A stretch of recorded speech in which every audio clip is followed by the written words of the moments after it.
wonder why so many customers try your product just once and then they're gone? Poof! It's a massive problem for so many brands. But you know what? The fix is often surprisingly small. So let's dive into a proven method to stop that leak and lock in that all-important second purchase. And it all comes down to focusing on that first use experience. This quote right here, it just nails the problem perfectly, doesn't it?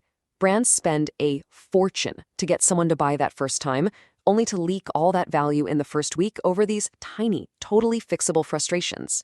I mean, think about it. A confusing dosage, a package that you can't for the life of you reseal.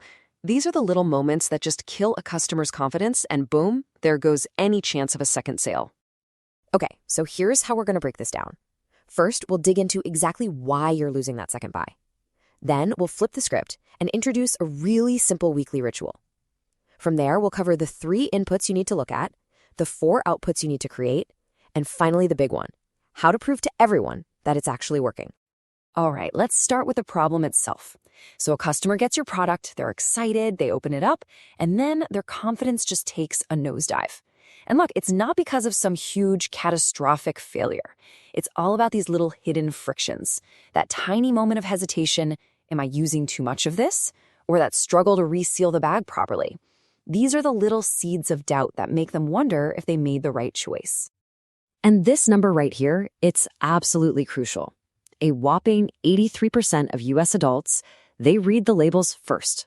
And they're not looking for your clever marketing copy. They're looking for real, practical answers. When does this expire?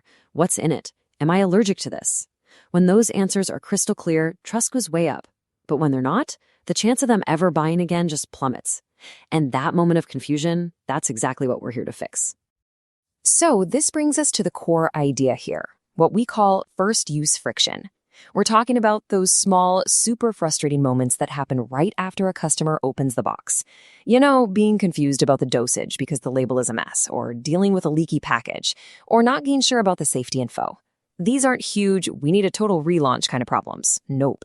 They're the small, totally fixable issues that are just quietly killing your repeat business.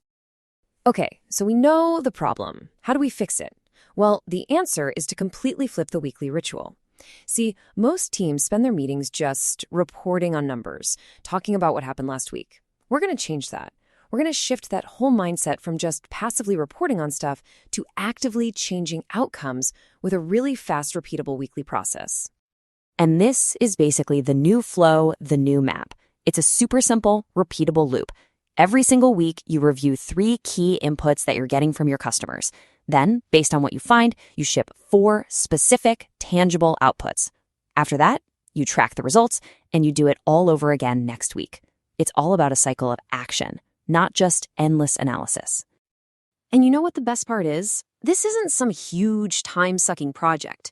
The whole thing is designed to fit into just 1 protected hour every single week. That's it. It's lean, it's efficient, and it's all about trading those endless, boring meetings for small, visible moves that your customers will actually see and appreciate. All right, so let's talk about where this whole loop starts, with the inputs. And here's the amazing thing.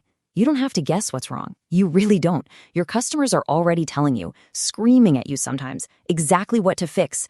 The answers are sitting right there in the data you're probably already collecting. So here are the 3 inputs to look at every week. First up, reviews, customer care notes, and return reasons. This is the raw, unfiltered voice of your customer, right there. Second, your search queries. When someone is on your site searching how to use or how much, that's a massive red flag. It's a real-time signal of failure. They're confused, and they need an answer right now. And third, just a quick check of your main product detail pages, your PDPs, to make sure the answers are clear and consistent everywhere. Okay, so once you've got those inputs, it's time to create the outputs. And this is all about trading that big, vague corporate talk for small, concrete actions. We're not talking about massive changes that need a 6-month project plan. Nope. These are real fixes you can ship this week and that make an immediate difference to your customers. And here they are, the 4 outputs you're going to ship. Number 1, 1 simple sentence and 1 image fix right on your product page to tackle the biggest point of confusion. 2, 1 public, dated update to a review or a Q&A to show people you're actually listening. 3, 1 small pack tweak. We're talking an arrow, an icon, something simple that you get in the queue for the next print run. And finally, number 4, a simple one-pager to track your results and share them. So, why focus so much on an input like customer reviews? Well, just look at this data. It's incredible. Going from 0 reviews to just 1 can lift conversion by over 50%. Get to 10 or more, and it basically doubles. So what's going on here? It's psychology, right? Reviews are social proof. They're full of the little instructions and workarounds that other people have already figured out. So a potential buyer sees that, they learn the right dose from another user, and that gives them the confidence they need to actually hit buy. And this right here, this is the core mindset shift. Forget the old way of doing things. Waiting for a massive relaunch, trying to build the perfect data taxonomy, sending out those generic robotic replies. The new ritual is all about speed and action. Quick micro edits, simple and actionable tags, and specific, dated updates that prove to your customers you're listening and making things better for them right now.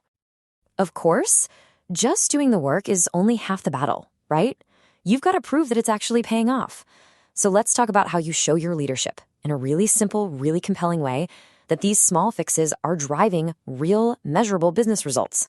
And you don't need some crazy, complicated dashboard.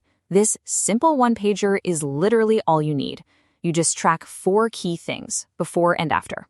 First, are people mentioning those friction points less in the new reviews?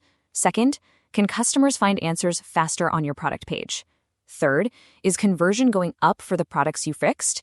And fourth, are you seeing the tone in new reviews shift from, confusion to confidence? Simple. And if you want to prove this model works, you can do it in just 1 week on a single product. Seriously. On Monday, you pull the data. Tuesday, you update the product page with a sentence and an image. Wednesday, you queue up that small pack change. Thursday, you pin that public dated update. And on Friday, you share the one-pager showing the results. It's tangible, it's fast, and it is incredibly powerful. And ultimately, this whole process is about compounding gains. It all adds up. By systematically chipping away at those little points of friction, you reduce customer doubt. And by making the product easier and more intuitive to use, you increase the number of times they'll actually reach for it. And that's the formula right there. Less doubt plus more occasions, well, that equals the second buy. It makes it feel almost automatic.